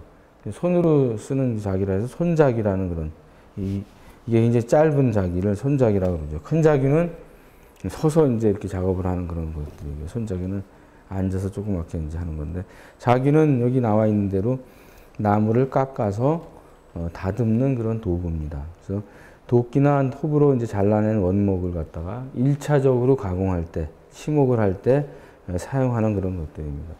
그래서 주로 이제 대목수들이라든지 또 배를 만드는 배목수 뭐 이런 사람들이 이런 도구를 이용해 가지고 이제 깎게 되죠. 도끼하고는 반대 방향으로 되어 있죠. 그래서 도끼와 다른 점은 날이 자루와 직각으로 박혀 있다라고 되어 있는데 날이 직각으로 되어 있죠. 이거하고 이거랑 직각으로 되어 있죠. 도끼는 같은 방향으로 되어 있는데 이 자귀는 이제 직각으로 되어 있어 가지고 지금 사진에서 보는 것처럼 저와 같은 방식으로 자귀질을 합니다. 지금 여기는 한 사람인데 아까 앞서도 얘기했듯이 두 사람이 장단을 맞춰 가면서 해야 일의 효율도 있고 그다음에 또 힘도 덜 든다라는 그런 얘기들이 있습니다. 이 자귀는 굉장히 어려운 거죠. 자칫 잘못하면 물론 다른 도구들도 위험하기는 마찬가지지만 자귀는 더 위험한 도구 중에 하나입니다. 저렇게 이제 옆으로 서서 이렇게 칠 때는 문제가 안 되는데 앞뒤로 이렇게 칠 때는 자칫하면은 아차하는 순간에 자기 물팍을 갖다가 정갱이를 갖다가 치고 나가게 되죠. 큰 부상을 입을 수 있는 익숙하지 않으면 그런 위험성도 많이 따르고 있습니다. 그래서 전통적인 어떤 목조 건축을 짓는 그런 과정들에 쓰이는 도구들을 보면 상당히 위험한 도구들이 있습니다. 근데 오히려 오늘날이 더 위험한 것 같아요. 오늘날의 그 전기톱, 전기 대패 뭐 이런 거는 정말 아차하는 순간이면 잘려나가는 거죠, 확. 그래서 그 목공일들, 그 대목수 현장에, 목조 건축 현장에 있는 분들, 오랫동안 일하신 분들 보면은 물론 일이 고된 것도 있지만 손가락 마디 하나 없는 사람이 참 많아요. 가보면 굉장히 주의를 요하는 그런 작업 중에 하나다라고 할 수 있습니다. 저희 연구실에서도 제가 한양대학교 와서 얼마 안 돼가지고 나무를 직접 가공을 해서 1대1로 입공하고 그다음에 기둥하고를 이제 가공해서 만드는 그런 실습을 한 적이 있습니다. 그때 제목이 벚꽃창신이라고 하는 그 목조 건축 실습하는 그런 거였는데 그 전에는 다 이제 모형을 작게 만들잖아요. 그러니까 그건 실감이 안 난단 말이죠. 실제 어떤 느낌도 없고. 그래서 그러지 말고 그럼 아예 1대1로 모형을 만들자. 그래서 나무 치목하는 것부터 다 시작해서 처음에 이제 숫돌 가는 거. 숫돌에다가 자기 개인 도구들을 산 다음에 숫돌에다가 자기가 대패날을 가는 것부터 시작을 했어요. 그래서 우리나라 유명한 대목수 중에 한 분이 김영성 씨를 모셔다가 일주일에 한 번씩 저희가 작업을 한 적이 있습니다. 근데 그때 해보니까는 이 대패의 날을 빼가지고 그 날카롭게 이제 가는 숫돌에다 가는 것도 쉬운 일이 아니더라고요. 생각같이. 우리가 일반적인 사람들이 가면 대패 그 날이 둥글게 돼요. 둥글게. 직선으로 안 나온단 말이죠. 근데 그분들은 뭐 쓱쓱 몇 번 문지르면 날도 확 쓰고 이 직선으로 쫙 이렇게 날이 갈리는 걸 보고 감탄을 한 적이 있습니다. 아, 이것도 상당히 어떤 노력이 필요하구나. 그래서 옛날에는 이 도구 같은 거는 함부로 못 만지게 하죠. 아무나 또 못 만지게 하고 자기 개인권 개인이 관리하고 도구를 만진다는 거는 그 사람을 침범한다는 그런 어떤 불문율들이 있었기 때문에 절대로 남의 도구에 손을 대거나 그러진 않죠. 도구는 정말 자기 분신처럼 또 손에 잘 익숙해야지 또 사고가 안 난단 말이에요. 그래서 그 도구를 굉장히 귀중하게 관리했던 것들을 우리가 기억해 볼 수 있을 것 같습니다. 여기 이런 도구들이 있고요. 그래서 자기는 또 깎귀라는 말도 여기 나오는데 아까 앞서 깎귀라는 말도 씁니다. 깎귀는 주로 나무를 파내고 그럴 때 쓰는 그런 도구인데 뭐 자귀나 깎귀나 같은 거로 통용이 됩니다. 일반적으로는 자귀를 깎귀라고도 하고. 그래서 이것만 가지고도 집을 짓는 것, 옛날에는 집을 지었죠. 거칠게 다듬어가지고 자귀로 다 지은 집들을 제가 그 전에 대학교 다닐 때 이제 지방에 가면 양산 쪽에 가면 이제 통도사라고 있는데 통도사 근처에 이제 극락암이라는 절이 하나 있습니다. 근데 극락암에 지금은 이제 철거가 됐는데 철거하고 다른 집을 지었지만 이 자귀로 지은 집이 있었습니다. 그래서 느낌이 굉장히 좋더라고요. 자귀질하는 것들이 다 흔적이 보이니까 아주 재미있는 그런 집을 본 적이 있는데 요즘은 그런 목재를 다듬는 어떤 맛 이런 것들이 잘 표현된 집들은 별로 없는 것 같습니다. 그 다음에 이제 또 하나가 이제 지금은 이제 거중기, 기중기나 뭐 이런 건 포크레인 같은 거 이렇게 들어 올리고 그러지만 과거에는 이제 그런 게 없으니까 사람들의 힘으로 이제 그걸 다 들어 올리게 됩니다. 그래서 이건 수원 화성 축조 때 이제 사용했던 농로라는 것과 거중기의 그 모습입니다. 농로와 거중기의 이제 모습인데, 예, 뭐 같은 화성성역의궤라는 책자에 보면은 저렇게 자세하게 이제 그 조립도 하고, 그다음에 분해도가 같이 이제 돼서 어떻게 생겼는지를 잘 알 수 있는 이런 도구들이 있습니다. 그래서 무거운 물건을 들어 올리거나, 또는 이제 그 농로 같은 경우는 무거운 물건을 들어 올리기도 하고, 특히 이제 주택을 지을 때 같은 경우는 이 대들보 같은 거 올릴 때 꼭 이걸 이제 사용을 하죠. 그다음에 거중기 같은 거는 이제 저기 그림에 나와 있듯이 이제 주로 석재 같은 거를 이제 들어 올릴 때, 축성할 때 많이 썼던 도구인 반면에, 농로 같은 경우는 주로 주택공사라든지 집 같은 거 지을 때 이제 많이 썼던 그런 도구라고 할 수 있다. 밑에 있는 거는 수원 화성박물관의 앞에 그 야외마당에 전시되어 있는 이 실물 크기의 그 거중기하고 농로의 모습이고요. 안에 밑에 하단에 있는 그 왼쪽 오른쪽에 있는 그림은 박물관 안에 전시가 되어 있는 축성 당시의 모습을 재현한 그런 모형입니다. 수원 화성박물관에 가면은 뭐 이런 것들을 좀 볼 수가 있죠. 약간의 도구도 좀 전시가 되어 있고, 그 다음에 이제 그 옛 그림 중에 이 그 도구들을 어느 정도 살펴볼 수 있는 좋은 그림 중에 하나가 아까 얘기했던 김홍도의 그 풍속화 말고도 이런 그림이 하나 있습니다. 국립중앙박물관에 소장되는 태평성시도라고 하는 그림을 보면 집 짓는 장면하고 농로 같은 거를 사용하는 그런 장면들이 여기 잘 묘사가 되어 있고, 그 안에 이 도구들을 쓰고 있는 그런 모습들도 우리가 엿볼 수 있는 아주 굉장히 중요한 그림 중에 하나입니다. 이 태평성시도는 원래 그림의 이름은 아닙니다. 그림의 이름은 미상이에요. 없어요. 뭔지 모르죠. 이거는 후대, 이 안에 이제 태평성시, 태평이라고 하는 글씨가 이제 그 쓰여진 깃발이 있어서 또 도시를 그린 그림이다 그래가지고 태평성시도라는 말로 후대에 붙여진 것입니다. 원래 이름은 미상이에요. 뭔지 모르는 거죠. 하여튼 이상적인 도시의 모습을 이렇게 이제 그려 놓은 것입니다. 사실 순서는 좀 맞지 않는데, 이 순서가 사실은 얘가 맨 왼쪽 폭에 있는 거죠. 이게 좀 순서가 좀 맞지는 않는데, 여기에 보면 이제 이 거중기 쓰는 거라든지, 그 다음에 여기 보면은, 집 짓는 그런 장면들이라든지 뭐 이런 것들이 여기 잘 묘사가 되어 있습니다. 여기 뭐 준설하는 거라든지, 뭐 여기서 이제 나무를 가공하는 방법이라든지, 그다음에 지금 여기 있는 모습을 보면 중국에서 유명한 중국의 도시라든지 이런 데 많이 만들어지는 페루라고 하는 거죠. 우리로 말하면 홍살문 같은 역할을 해주는 그런 걸 짓는 장면들인데, 여기 여러 그 장인들의 도구들이 보입니다. 그래서 하여튼 이런 뭐 몇 가지의 그 사례들을 통해서 과거에 이제 이 도구의 쓰임과 어떤 그 형태들을 갖다 엿볼 수 있는 것들이 있고, 또 현재 실제 남아있는 물건에서도 그러한 부분들을 우리가 충분히 살펴볼 수가 있을 것 같습니다. 앞서 얘기한 대로 현대에 사용되는 도구들은 이렇게 발전을 했죠. 발전한 건지 뭔지 모르지만 하여튼 변화가 여기까지 되어 왔습니다. 그래서 주로 이제 효율성을 이제 위주로 해서 만들어지는 거죠. 능률을 향상시킨다. 정해진 시간에 얼마만큼의 결과를 만드느냐. 이게 이제 오늘날의 기상과제 아닙니까? 모든 분야가 다 투입량은 적고 생산량은 많아야 되고, 뭐 이런 거. 가격은 저렴하고, 뭐 아니면 소용되는 재료의 가격은 저렴하지만 뭐 팔 때는 비싸게 팔 수 있는 이런 어떤 이윤을 추구하는 방법과 경제적인 이득과 실리적인 문제, 그 다음에 좀 더 기능적으로 어떻게 이제 그걸 쓸 수 있느냐라는 이런 것에 많이 치중되어 있는 것 같습니다. 그래서 여기 있는 것들이 앞서 있는 그런 도구들은 치목 현장이나 나무를 다듬는 대목수들이 작업하는 현장에서는 많이 볼 수가 없는 것들이 있고요. 지금은 다 이렇게 이제 바뀌었습니다. 먹통조차도 이렇게 플라스틱으로 해가지고 어떻게 보면 잘 만든 거죠. 잘 만들어서 아주 파손되지 않고 튼튼하게 저런 플라스틱 제품의 먹통도 나왔고, 이 전기톱이라든지 이렇게 들고 다니면서 자를 수 있는 전기톱이라든지, 또 이렇게 수평적으로 또 각을 맞춰서 이제 깎는 이런 톱들도 있고, 그다음에 이건 전기대패입니다.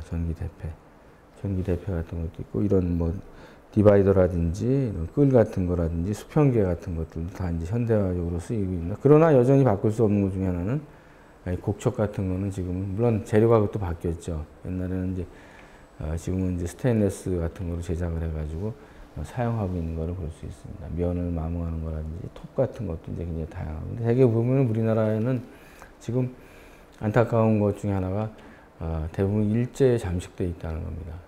그리고 목수들이 쓰던 도구들도 우리 조선 장인들이 쓰던 도구가 어디까지인지를 알 수 있는 것들이 이렇게 많지가 않아요. 왜냐하면 일제 시대가 되면서 일본 도구들이 많이 들어와서 섞이면서 그렇게 된 거죠. 예를 들면 그 돌을 다듬는 정이라든지 이런 것도 전부 지금 일본 거란 말이죠.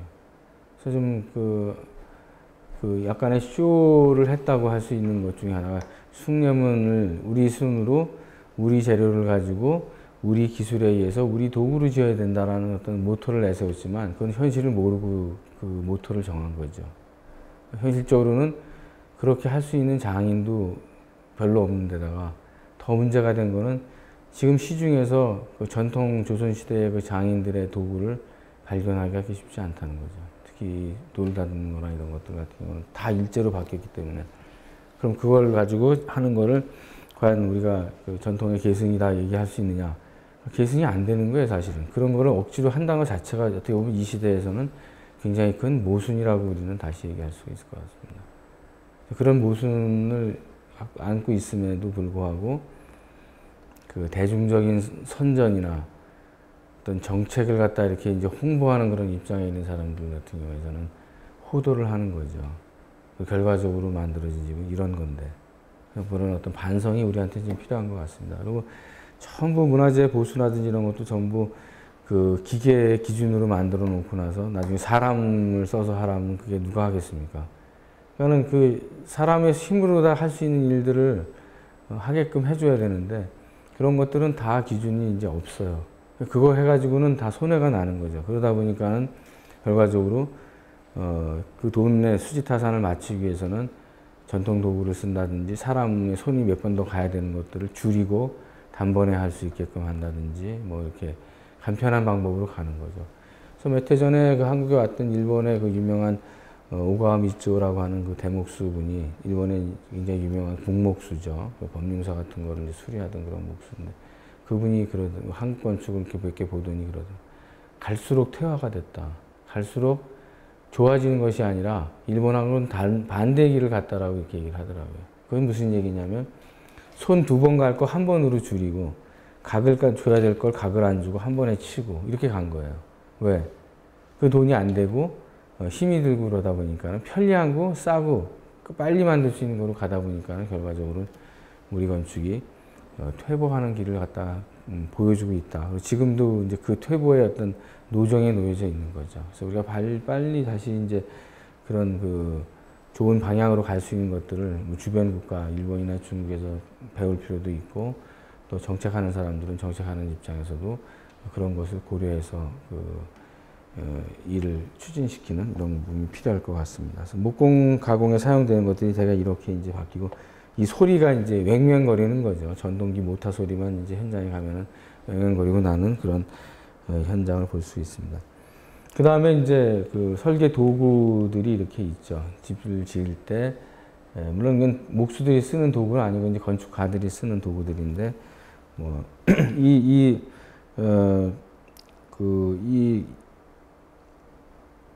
수평자 같은 경우도 원래는 이제 T자를 썼죠. 근데 이렇게 I자로 바뀌어가지고 이제 줄을 매달아서 이제 더 쓸 수 있는 정교함 같은 거는 있을지 모르지만 옛날에 이제 T자를 붙잡고서 옆에서 막 이렇게 줄을 긋고 하던 그런 시절이 아마 여러분들은 없겠지만 저희 같은 경우 때만 하더라도 트레이싱 이제 도면을 그리는 손도면을 그리는 그런 작업들을 굉장히 많이 했습니다. 도면이 틀리면은 난감한 거죠. 저걸 어떻게 수정을 다시 해야 되나 뭐 이런 지금은 뭐 컴퓨터에서 지우면 그만인데 하여튼 뭐 이런 그 한 건축가의 설계하는 어떤 자리에 가보면 과거에는 이제 이런 여러 가지 도구들이 이제 등장을 하고 있었는데 요즘은 또 이것도 많이 줄어들었죠.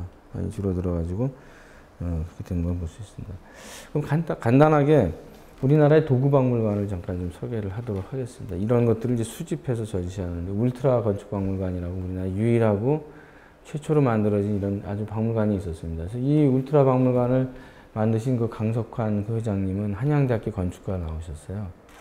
대학교 때부터 이 그 도구에 관심을 갖고 수집을 했으니까 굉장히 오랜 기간 수집을 한 거죠. 그리고 외국에 나갈 때도 건축 관련된 책들이 있으면 우선적으로 사서 뭐 소포로 붙이고, 하여튼 이 그 박물관의 건축 박물관이라는 거에 생각을 가지고 굉장히 많은 자료를 수집하신 그런 분입니다.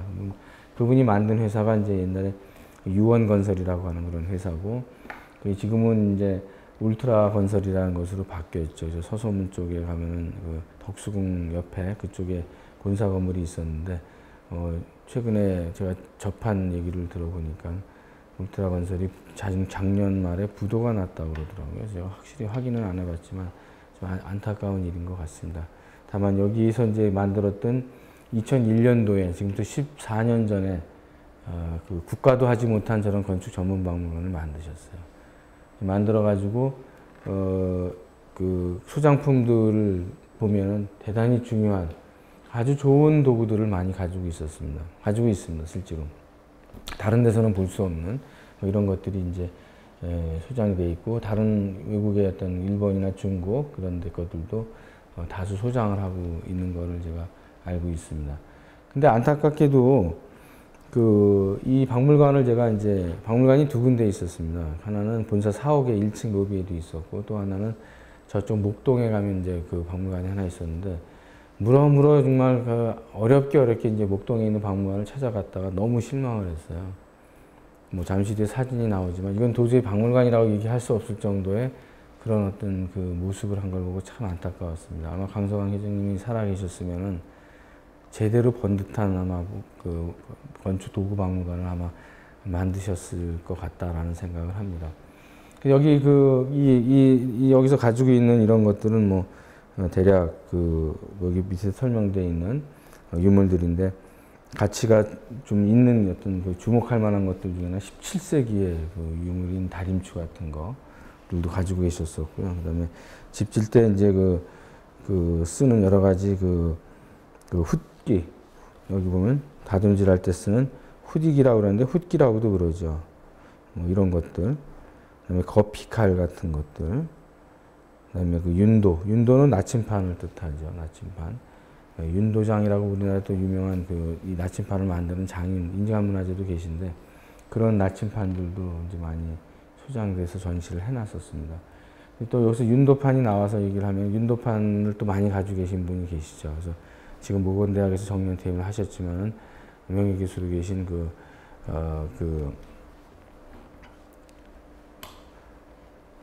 김정동 교수님이 이 우리나라에서는 또 나침판의 유명한 수집가 중에 한 분으로 되어 있습니다. 그래서 전 세계의 나침판들을 다량 가지고 계시죠. 그래서 가끔 민속박물관에서 전시회에 참여도 하신 적도 있고, 그래서 하여튼 흥미롭게 모건대학교 건축과에 계신 두 분의 역사 교수님, 한 분은 근대건축사, 한 분은 한국건축사를 하시는 분인데, 한 분은 도구를 모으시고 한 분은 윤도, 나침판을 수집하신 그런 어떤 우리나라의 건축계에 굉장히 중요한 그런 자료들을 많이 소장하신 그런 분들이 있다는 것은 반가운 일이 아닌가 생각을 합니다. 또 그분들이 갖고 계신 것들이 온전하게 이렇게 잘 보존이 되고, 또 많은 사람들이 편리하게 볼 수 있는 그런 기회가 조만간 왔으면 좋겠다, 이런 생각을 합니다.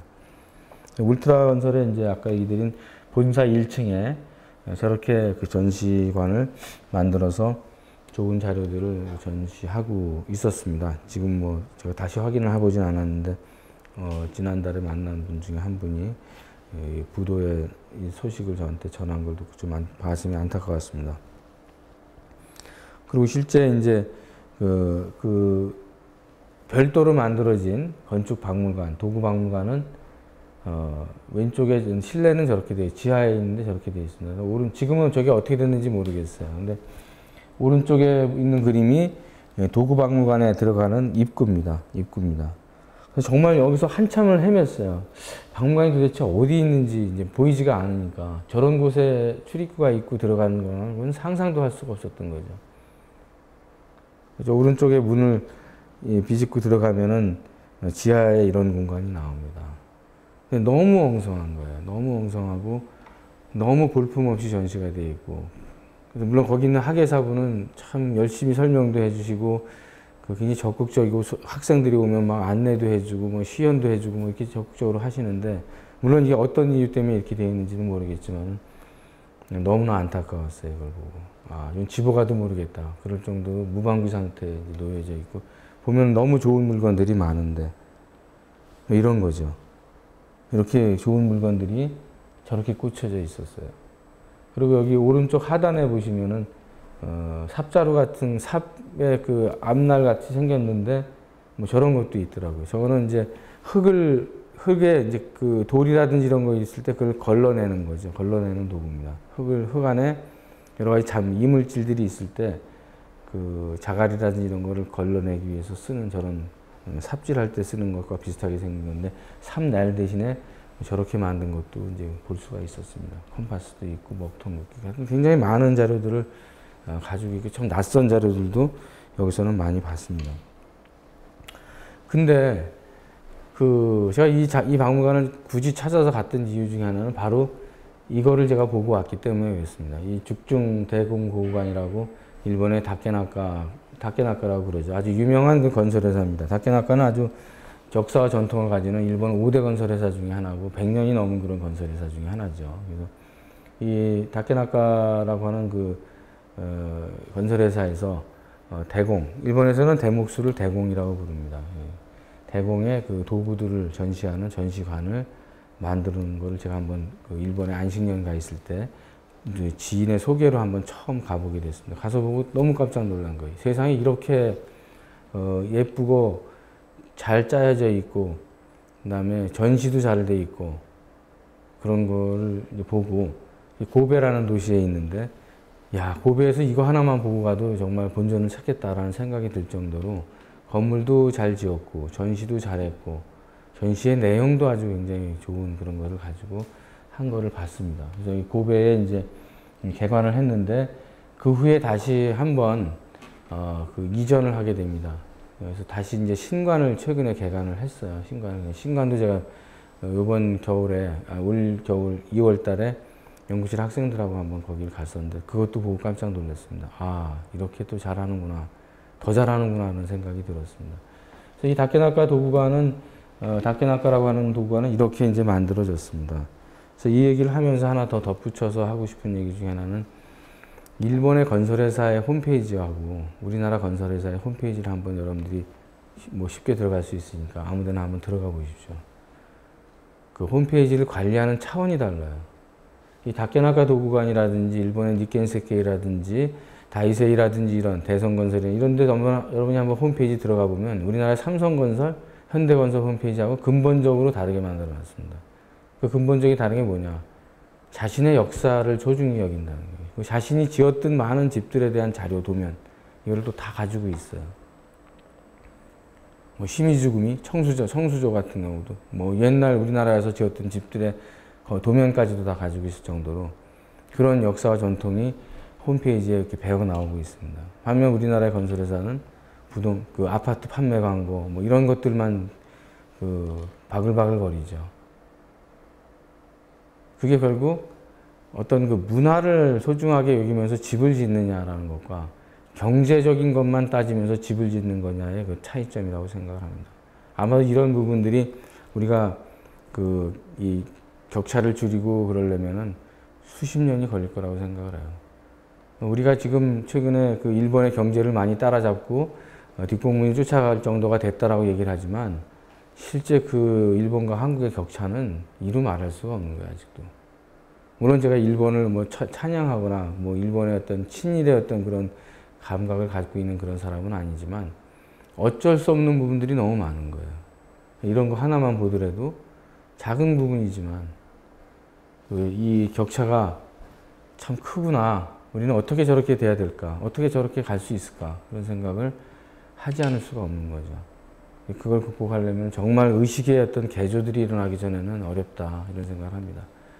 물론 돈을 뭐 쌓아서 얼마만큼 가면은 일본의 뭐 몇 분의 1 수준 반 정도 쫓아가고 일본과 버금가고 어깨를 겨눌 수가 있게 되겠지만은 이런 부분에 대한 거를 극복한다는 거는 그거는 장기간에 걸친 노력들이 없으면 불가능한 거죠. 소위 말하는 의식이 있어야 되는 거죠. 시민들의 의식이 우리는 의식도 항상 보면 그렇잖아요. 시민 의식도 뭐 좀 벌떼같이 이렇게 일어났다가 또 무모한 거에 또 막 이렇게 그 휩쓸려다니 감정의 어떤 그 골이 굉장히 이렇게 많이 거기에 움직이는 경향들이 있죠. 감정에 따라서 이렇게 왔다 갔다 하는 경향들이 있지만 좀 논리적인 판단과 논리적인 가치 기준과 어떤 그런 그 기반이 되는 그런 뿌리 속에서 나오는 것이 아니라 욱하는 그런 것들이 있는 거예요. 한번 딱 일어난다고 또 팍 사그러들고 뭐 이런 일이 너무 많은 거가 이제 우리는 좀 안타까운. 물론 앞으로 여러분들이나 저나 다 노력을 해서 그런 길을 가야 되겠지만 현재까지로서는 요원하다라는 말로 평가를 할 수밖에 없는 것 같습니다. 그래서 여기는 지금 한 25,000전 정도가 이제 포함이 되어 있고 우리나라 것도 물론 좀 가지고 있습니다. 그리고 서양 것들도 상당히 많은 좋은 것들을 가지고 있고 서양 도구에 관한 서양 대목수들, 서양 목수들에 관한 그 도구 전시도 한번 여기서 개최를 한 적이 있습니다. 그리고 이제 그 전시장에 가보면은 1층에는 기술에서 예술로, 2층은 제작, 3층은 전승이라는 테마로서 이제 실물들을 전시하고 있는데 이 전시도 아주 너무 잘하는 거예요. 너무 체계적으로. 더 놀라운 건 이제 뒤에 사진을 또 보여드리겠지만 이 그 대패 같은 거는 날이 있지 않습니까? 근데 얘는 이미 그 당시에도 이 쇠를 다루는 사람들 장인도 굉장히 존중을 받았고 그것도 대를 이어서 하는 사람들이 많았기 때문에 그 이 대패 날을 갖다 만드는 것도 굉장히 그 유명한 명장들이 있는 거죠. 그리고 그 날을 가는 사람, 날을 세우는 사람도 그 전국적으로 막 1, 2등을 막 다투는 이런 어떤 그 사람들이 있는 거예요. 그래서 여기 같은 경우는 그런 것들을 이제 굉장히 잘 해놨습니다. 대패 날도 싹 갈아가지고 정말 날이 바로 이제 날이 서서 뭐 손이 베일 정도가 느낌이 올 정도로 아주 살벌한 느낌이 올 정도로 그런 부분들이 아주 잘 묘사되어 있고 또 하나하나가 세심하게 이렇게 배려가 되어 있는 걸 볼 수 있어요. 그래서 뭐 이런 너무 칭찬 일변도로 가지만 이건 어쩔 수 없는 것 같습니다. 이건 도쿄의 다케나카 그 공무점, 다케나카 건설회사의 본사의 입구입니다. 이 건물도 상을 받았어요. 아주 잘 지은 건물로.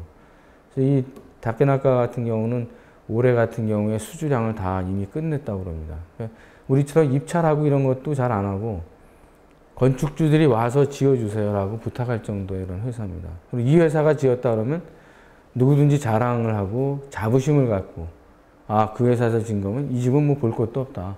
이런 어떤 트레이드 마크 같은 것들을 가지고 있는 거죠. 근데 우리는 뭐 부실, 현대건설 지은 거를 무슨 뭐 자랑스러워 합니까? 부동산 가격에서나 우열을 가릴 수 있을지 모르지만 그 부실의 정도는 뭐 대동소이한 거죠. 어쨌든 로비에 이제 이 건물도 가서 보고 이 로비에도 1층에 전시장이 있습니다. 그래서 고베에서 전시한 걸 항상 이 도쿄에서 와가지고 본사 로비에 전시장에서 또 한 번 이렇게 전시를 하는 게 아마 이 사람들의 일반적인 경향인 것 같습니다. 이게 그 처음 만들어진 지금은 이 건물을 쓰지 않는데 다른 데로 이사를 했는데 처음에 만들어진 고베 다케나카 대공 도구관의 모습입니다. 건물의 외관은 작아요. 3층밖에 안 되는 아주 조그만 집입니다. 근데 그 일본의 전통 그 주택에 나오는 쿠라, 소위 말하는 노조라고도 하고 쿠라라고도 하죠. 창고라든지 뭐 이렇게 불 화재를 대비해서 지은 그런 건물들이 일본 집에는 부잣집에 항상 있는데 그런 거의 모습을 본땄습니다.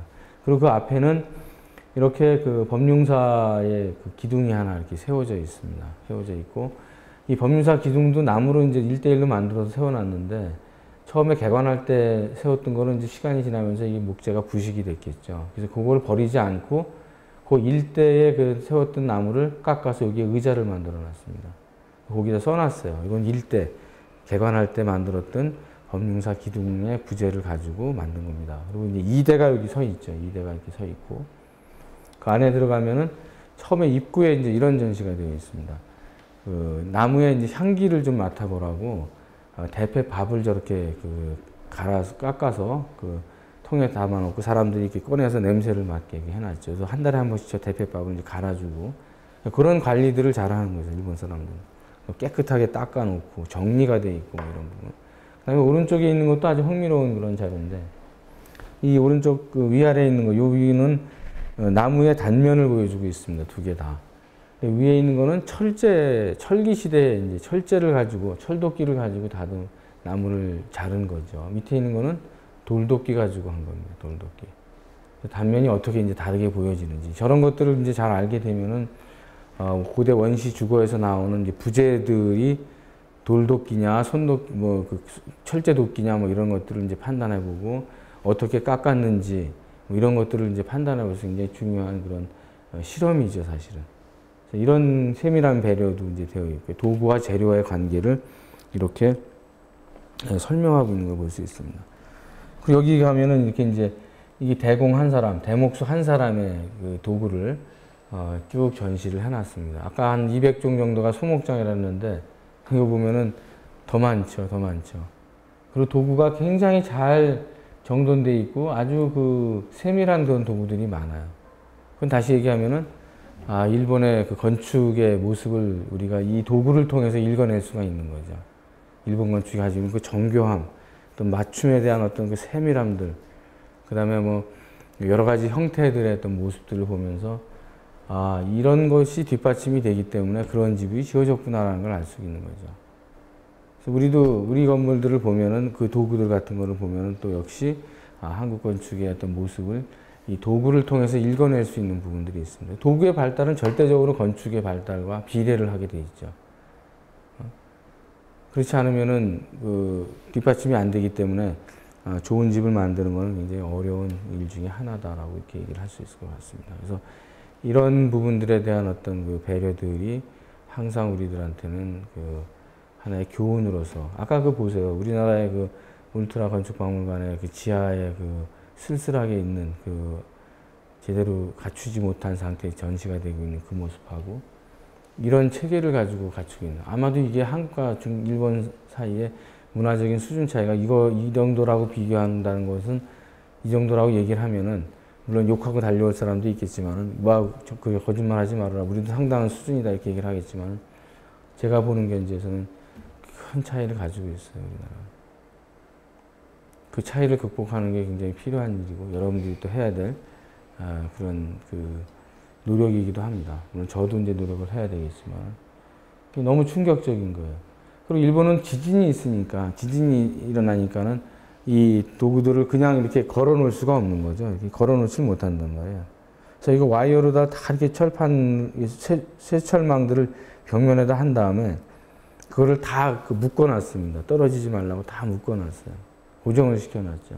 그래서 아마 저 디스플레이 방법도 처음엔 저렇게 하지 않았다고 그러더라고요. 나중에 이제 전시를 몇 번 해보면서 이걸 좀 바꿔야 되겠다 했는데 저 아이디어를 이제 누가 내가지고 저런 식으로 이제 그 디스플레이가 된 것 같습니다. 아주 굉장히 치밀한, 아주 보기 좋은 그런 그 모습을 하고 있어요.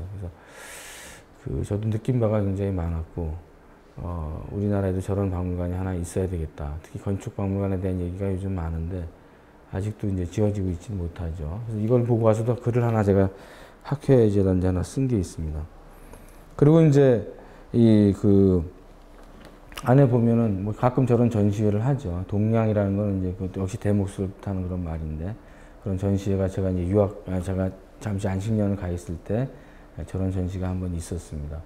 그 오른쪽에 있는 거의 위에 부분을 보면은 저거는 그 대패의 날을 만든 장이 다 이제 기록이 돼 있어요. 기록이 돼 있고 대패 날을 세워놓은 모습입니다. 대패 날을 다 숫돌에 갈아가지고 정말 전국에서 제일 날 잘 가는 사람을 모셔다가 저걸 갈아놨어요. 그래서 전국 각지에서 대목수들이 와서 이걸 보고 감탄을 하고 가는 거예요. 처음에는 저렇게 하지 않았다고 그러더라고요.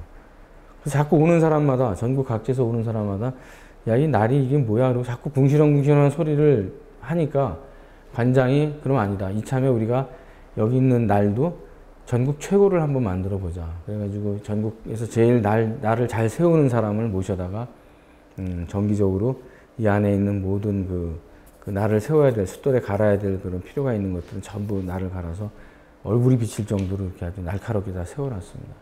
그리고 거기에는 또 그걸 만든 제작자들의 이름이 또 다 있어요. 실명제로 돼 있죠. 우리는 뭐 도구에 뭐 이름 써놓은 게 있습니까? 누구 도구라고? 하나도 없단 말이죠. 그리고 저 이제 대패날 같은 거는 많이 쓰다 보면은 이게 이제 마모가 되죠. 마모가 되면 통째로 다 버리기엔 너무 아깝잖아요. 그럼 거기다가 다시 쇠를 하나 붙여가지고 다시 이제 가열을 시킨 다음에 이걸 붙이죠. 연접을 시킨단 말이에요.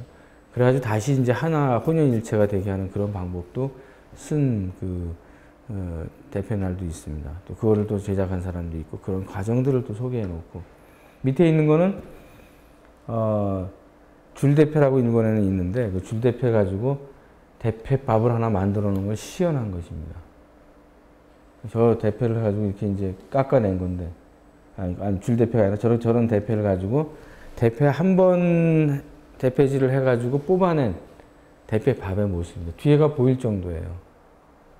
그래서 옛날에 오가미츠오라는 그 대목수가 우리나라에 왔다 갔다는 그 대목수가 그 니시오카라는 그 스승한테서 이제 그 공부를 배웠는데 목수일을 배웠는데 니시오카 쯔네가츠라는 분한테 이제 배웠는데 그분이 그 제자한테 물론 먹통 그런 것도 좋겠지만은 공부할 때 대목수 수업을 할 때 지침이 준 게 뭐냐면 저렇게 대패 하나 해가지고 대패밥 하나를 선물로 줬다는 거예요. 그 자기는 이제 그걸 걸어놓고 그 수준이 될 때까지 부단히 노력을 해가지고 그 사람의 뒤를 잇는 그 제자가 됐죠. 수제자가 된 거죠. 아주 감동적인 그런 그 자서전들에 보면 그런 내용들이 나옵니다. 그 니시오카 쯔네가츠라는 분이 지은 천년의 집을 짓는다 뭐 이런 책도 있고 여러 가지 책도 있고 우리나라에도 이제 번역이 된 책도 하나 있죠. 뭐 동영상도 이제 우리나라에 소개된 것도 있고 근데 하여튼 그런 대목수들의 정신 특히 이제 이 일본 대목수들이 가지고 있는 저런 그 장인의 어떤 그 자기의 확신과 신념과 또는 자부심 같은 거 뭐 이런 것들은 좀 우리도 그 기술자들 사이에 좀 서로 이제 자극이 되고 서로가 자기를 존중하는 그런 풍토가 좀 되어야 될 것 같아요. 뭐 쟁이다 저 사람은 이렇게 취급하고 그런 것이 아니라 그 사람들을 좀 존중해주고 그 사람들을 인정해주고 그 사람들을 우대해주고 또 그 사람 정당한 대가를 주고 뭐 이런 것들이 좀 필요할 것 같아요. 우리는 그런 거에 다 인색하죠. 어떻게 하면 공짜로 해볼까 생각하고 어떻게 하면은 거저 그냥 먹으려고 생각하고 그리고 그 사람들을 무시하고 여러분 아시다시피 광화문 같은 거 낙성식 같은 거 할 때 준공식 같은 거 할 때 대목수들 다 홀대하고 그런 거 많이 봤잖아요. 하도 그러니까 이제 참여를 시켜주지만 과거에는 웬 관계도 없는 장관들이 와서 다 인사를 하고 호명을 해서 앞에 나가 단상에서 축사를 읽고 그랬단 말이에요. 근데 일본 같은 경우는 그렇지 않아요. 절대로. 중국만 해도 그렇지 않습니다. 중국만 해도. 건축가가 누구다라고 하는 거를 다 프라이드를 가지고 있고 그 사람이 집진 거라면 대단하게 생각을 하고 이런 부분들이 다 있죠. 어떤 건축의 문화가 우리가 전반적으로 뭐 바뀌고 하고 있고 또 개선돼 나가는 부분도 상당 부분이 있지만 더 근본적으로 바뀌어야 될 부분들이 많다고 생각을 합니다. 특히 이 도구와 건축이라는 오늘 이 강의를 통해서 여러분들이 더 인식을 하고 더 관심을 가져야 될 부분 중에 하나가 바로 뭐 이런 것이 아닌가 생각을 합니다. 그 다음에 이제 금년도 2월에 그 학생들 데리고 갔던 새로 이사를 간 거죠. 좀 더 넓혀가자라고 해가지고 이제 신관을 지었는데 이 신관도 역시 대단한 건물인 거예요. 이것도 역시 상을 받았습니다. 상을 받고 일본 아까는 이제 창고 건물 부잣집 창고에 있는 쿠라 같은 거를 못 따서 주택을 못 따서 이제 만들었는데 지상 1층 지하 2층으로 되어 있습니다. 겸손한다는 그 표현이 벌써 여기서 드러나고 있죠. 우리 같으면 막 삐죽삐죽 세워가지고 그냥 하늘로 치솟는 뭘 만들고 싶어 하는데 그게 아니라 가라앉히고 조용하게 차분하게 그리고 주변하고 좀 어울리게 또 주변에서 이렇게 두드러져서 나만을 주장하는 그런 건물이 되지 않도록 뭐 이렇게 만들어 놨습니다. 들어가는 입구인데 핸드레일도 보면은 아주 이 시공의 정도가 대단하죠. 아주 이 목조 건축하고 콘크리트랑 같이 돼 있는데 이 접합부들의 어떤 그런 그 디테일들을 갖다 해놓은 거 보면은 야, 정말 어떻게 이런 시공을 했을까? 감탄이 나올 정도로 대단한 모습입니다. 들어가는 입구 쪽이고요. 위에 있는 그림은, 위에 있는 사진은, 바로 이 집, 1층으로 들어가는 입구입니다. 여기 한 판으로 된 이런, 제재한 이런 나무가 하나 있죠. 이 나무는 얼마나 컸겠습니까? 나무 판이 이렇게 돼 있습니다. 이런 것들이 하나 이제 상징적으로 있고, 1층에는 이렇게, 강연이나 특별 전시를 할 수 있는 장소로 꾸며놨습니다. 그리고 저기 유리창 너머로 이쪽에 한편에 지금 보이진 않는데 다실이 하나 있습니다. 일본의 전통적인 스기야 양식으로 만들어진 다실이 하나 이제 거기서 다도 체험 같은 것도 할 수 있게끔 그렇게 평상시에는 개방을 하지 않는데 그런 게 있고 이게 이제 지하로 내려가는 모습입니다. 지하 내려갈 때 보면 한쪽 벽면을 이렇게 토벽을 만들어 놨어요. 일본의 전통적인 토벽입니다.